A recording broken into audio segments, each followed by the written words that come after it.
दिल्लीनिफ्राय दिपेन बर' सारा मा बाथ्रा बुंदों आं नोंथांमोननो खिथानो नागिरदों भिडिअखौ नोंथांमोननो खिथानोसै नोंथांमोना भिडिअखौ जोबजासे नायलांबानो जाबाय जे बिथाङा जुदि उइटार सिजनाव जुदि बिथांमोना जुदि माबायाबा बिथांमोना जे सुबुंखौ मा बिटिसिआव खालामगोन बेखौ दिनै दिपेन बर' सारा फोरमायनानै होदों बै आं नोंथांमोननो भिडिअखौ नुसै आं फिथाइखौ बुंबाय थाला दुलाराय बर' फरायसा आफादा गासै बर' माहारिखौ लानानै फैबाय थानाय डिसेम्बर दानाव क'क्राझाराव 2 लाख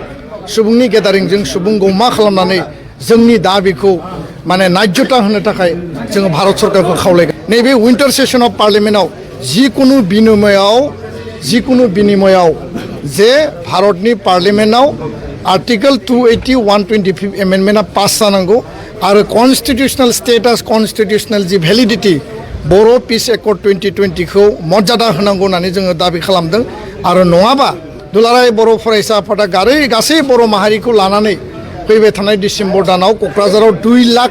सुबुंनि गेदारिंजों सुबुं गौमा खालामनानै जोंनि दाबिखौ माने नायजता होनो थाखाय जोङो भारत सरकारखौ खावलायगोन भारतनि राजथावनि गोदान दिल्लीयाव आरो बे कन्स्टिटिउसन क्लाबाव दुलाराय बर' फरायसा आफादनि जोबोद गिदिर टीम प्राय 600निबो बारा आरो सा सानजा भारतनि मोनब्रै स्टेटनि आसामनि 3 सिक्स शेड्युल काउन्सिल मेघालयनि 3 सिक्स शेड्युल काउन्सिल मिज'रामनि 3 सिक्स शेड्युल काउन्सिल आरो त्रिपुरानि 1 सिक्स शेड्युल काउन्सिल 10टा सिक्स शेड्युलनि जि अधिकार फाइनेन्शियेल अट'नमि फाइनेन्शियेल रिसोर्स आरो लोगोसेनो आर्टिकल 280 एमेन्डमेन्टनि गेजेरजों एडमिनिस्ट्रेटिभ पावार बांहोनायनि सायाव दिनै जोङो कन्स्टिटिउसन क्लाब अफ इन्डियायाव नेशनेल लेभेलजों सेमिनार बेयाव हांख्रायनाय जादों आरो बे सेमिनारनि गेजेरजों भारत सरकारनिसिम जोंनि दाबि स्पष्ट दाबि जे आर्टिकल 280 125 एमेन्डमेन्ट 2019आव बेखौ पार्लियामेन्टआव लाबोनाय जादोंमोन खिन्थु बेखौ पास खालामनाय जायाखै आरो बे 125 एमेन्डमेन्टनि गेजेरजों 2020 सनाव 27 जानुवारियाव एबसु एनडिबि इउपिपिअजों जानाय जि बर' गोजोन गोरोबथा बे एकर्डआव मेनसन खालामनाय बायदियै जोंनि जि फाइनेन्शियेल अट'नमिनि अनगायैबो माने भारत सरकारा जि मोनसे कन्स्टिटिउसनेल पलिटिकेल जि जोंनो माने राइट्स होनांगौ आरो मर अट'नमिनि बाथ्रा बेयाव लिरनाय दङमोन जे 40टा आथिखालनि समस्तिखौ 60टा खालामनाय जागोन आरो 60टा जायोबा जोंनि एसटि समस्तिया 40टा जागोन 7टा नन एसटि 7टा माने जेनेरेल जागोन प्रपर्शनेट मेनाराव दा बे स्पष्ट बेयाव लिरनाय दङ आरो लोगोसेनो बे प्रप'जेलाव दङ आरो लोगोसेनो एडिशनेल साबजेक्ट एडिशनेल पावार एन्ड फांसन बारायनाय एन्टि डिफेक्शन ल'नि खोथा आरो सिमा बारायनांगौनि जि जोंनि दाबि 60खान गामिया सोबाय आरोबाव गामि सोबावनांगौ बे गासैबो खोथा बाथ्राफ्रा बेयाव लिरनाय दङ आरो गोबाङानो गोरोन्थि बुजियो जे जोंनि प्रप'जेलाव दिनै जोङो स्पष्टयै बेयाव बुंनाय जादों जे काउन्सिलनि नामा बड'लेण्ड टेरिटरियेल काउन्सिल बिटिसिआनो थागोन जों जेखौ प्रस्ताब होदों आरो एरियाया जि दङमोन BTAD Bodoland territorial area district जिहेतु एरिया बांबाय जिल्लाया बांबाय दा बेखायनो बड'लेण्ड टेरिटरियेल रिजन बिटिएडिखौ आपग्रेड खालामनानै बिटिआर खालामनायनि जों प्रस्ताब होदों बेयाव खुनु कन्ट्राडिक्सन बा कनफ्लिक्ट जानो गोनां गैया दा बेखायनो भिलेज काउन्सिल मिउनिसिपाल काउन्सिल दानांगौ कन्स्टिटिउसनेल मर्यादा होनांगौ आसाम सरकारनिफ्राय जों ग्रान्ट एड मोनो आरो माखासे फान्डफोर मोनो खिन्थु भारत सरकारनिफ्राय नेशनेल जि जोंनि फाइनेन्शियेल जि बाजेट दङ बिनिफ्राय थोंजोङै डाइरेक्ट फाइनेन्स सिक्स शेड्युल काउन्सिला बिटिसिआनो जा बिटिआरआनो जा बा नर्थ इस्टनि 10 सिक्स शेड्युला बेखौ मोननांगौ बे दाबिखौ लानानै दिनै बेयाव जोङो माने नेशनेल लेभेलनि सेमिनार खालामदों गाबोन जन्तर मन्तराव 3 घन्टाया धरना दङ एखे दाबिखौनो लानानै आरो बर' गोजोन गोरोबथानि माखासे आद्रा थानाय जिखिनि दफाफोर सनितपुर बिश्वनाथ बिटिआरनि खोलाहा थानाय गामिफोरखौ सोसनबावनांगौ एसटि हिल स्टेटास होनांगौ कार्बि आंलंनि बर' कसारि जोंनि सुबुंफोरनो लोगोसेनो बर' कसारि काउन्सिलनि पूर्णांग पर्यायनि गामि नटिफिकेसन डिलिमिटेसन बिसायख'थि खुंनाय माने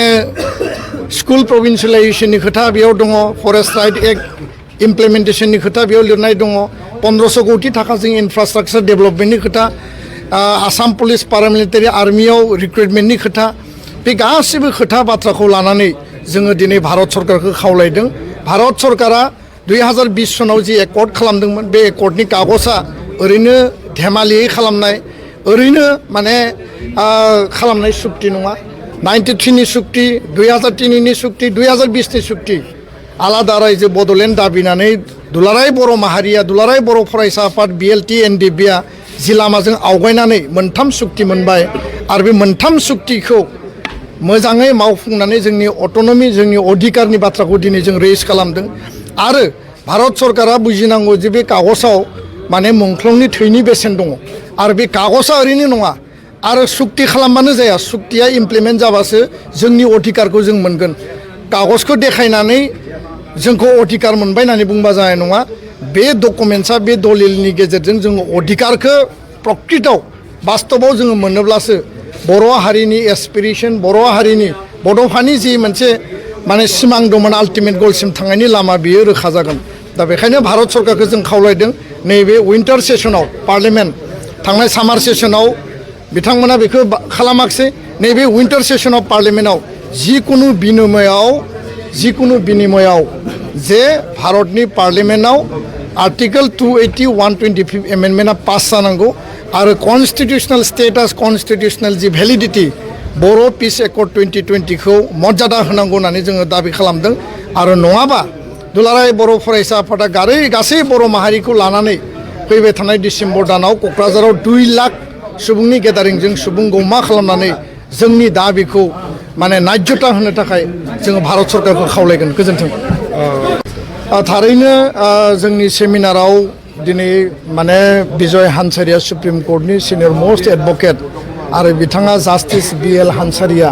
जाय सुप्रिम कर्टनि चिफ जास्टिसमोन बिथांनि आंगो फिसाज्ला दिनै बिथाङा सुप्रिम कर्टआव मावनानै दङ बिथाङा सिक्स सिडिउलनि सायाव बिराद गिदिर पिस्तानि बिजाबबो लिरदों एमेन्डमेन्ट मा जाखो 10टा एमेन्डमेन्ट दिनैसिम सिक्स सिडिउलनि सायाव जाबाय 106 एमेन्डमेन्ट भारतनि संबिधाननि सायाव जाबाय बे गासैबो खोथाखौ रोखा रोखा लिरदों आरो दिनै बिथाङा बुंदों जे फाइनेन्सियेल अट'नमि भारत सरकारनिफ्राय डाइरेक्ट फान्डिं सिक्स सिडिउलाव नांगौ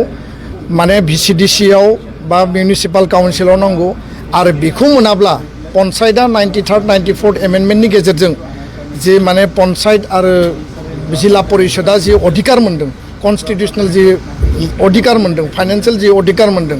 बे अधिकारा सिक्स सिडिउलाव मिसिं जानानै दङ आरो बेखायनो होनांगौ बे खोथाखौ दिनै बिथांमोना स्पष्टयै बुंदों दा बेखायनो